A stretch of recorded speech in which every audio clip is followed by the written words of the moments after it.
விளக்கம். நல்லாதனார் இயற்றிய திரிகடுகம் பாடல் 55.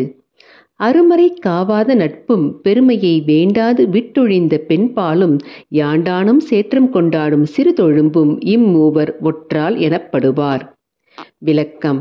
நற்குணங்களை வெளிப்படுத்தாத நட்பும் பெருமையை தரும் செயல்களை விரும்பாத தலைவனும் தர்மத்தின் வழியில் செல்லாத மாந்தரும் தீங்கு விளைவிக்கும் நபர்களாவார்கள்.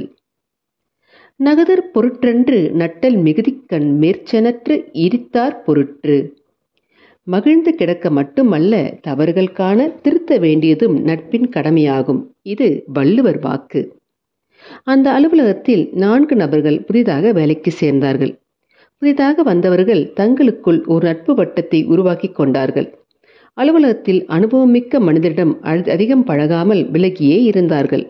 ஆனால் அதில் ஒருவன் மட்டும் தங்கள் குழுவையும் தாண்டி அனைவரிடமும் பழகி வந்தான். இதை கண்ட மற்ற மூவரும், இதோ பார், நாம் புதிதாக வந்தவர்கள், இவர்களோடு அதிகம் பழகினால் நம்மை அடிமை போல் நடத்துவார்கள் என்று தவறான போதனை தந்தார்கள். ஆனால் இவனோ அவளிடம், அப்படி செய்வது தவறு, நாம் அனுபவமிக்க நபருடன் பழகினால்தான் நம்மால் வேலைகளை சுலபமாக கற்றுக்கொள்ள முடியும் என்று அவர்களுக்கு அறிவுரை கூறினான்.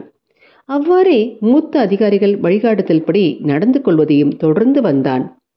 சில மாதங்கள் கழித்து அலுவலகத்தில் ஏற்பட்ட நிர்வாக மாறுதல் காரணமாக திடீரென்று ஆட்குறைப்பு செய்ய முடிவெடுக்கப்பட்டது.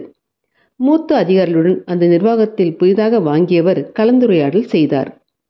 அவர்கள் பரிந்துரை மற்றும் வேலை செய்யும் நபர்களின் திறமை, அவர்கள் இதுவரை செய்து வந்த வேலை என அனைத்தையும் கணக்கில் வைத்து புதிதாய் வந்தவர்களில் இவனைத் தவிர மற்ற அனைவரையும் வேலையை விட்டு நீக்கப்பட்டனர். தாங்கள் யாருடனும் சேராமல், பெரிதாக எதையும் அறிந்து கொள்ளாமல், நண்பன் எடுத்துரைத்த போதும் அதை மதிக்காமல் தவறான போதனை வழி சென்றதே தங்களின் இந்த நிலைக்கு காரணம் என்பதை நிச்சயம் அவர்கள் புரிந்து கொண்டிருப்பார்கள் அல்லவா? இச்செயல் சார்ந்த சிறிய கவிதை. வரமாய் கிடைப்பது நட்பு, அதை நலமாய் காப்பது நம் பொறுப்பு. அடுத்த பாடல் மீண்டும் சந்திப்போம். மிக்க நன்றி. தமிழ் இலக்கியம் வான்முட்டும், அதை கேட்டு ரசித்தால் மனதில் தேன் சொட்டும். இந்த பதிவு உங்களுக்கு பிடித்திருந்தால் லைக் பண்ணுங்க, ஷேர் பண்ணுங்க, சப்ஸ்கிரைப் பண்ணுங்க.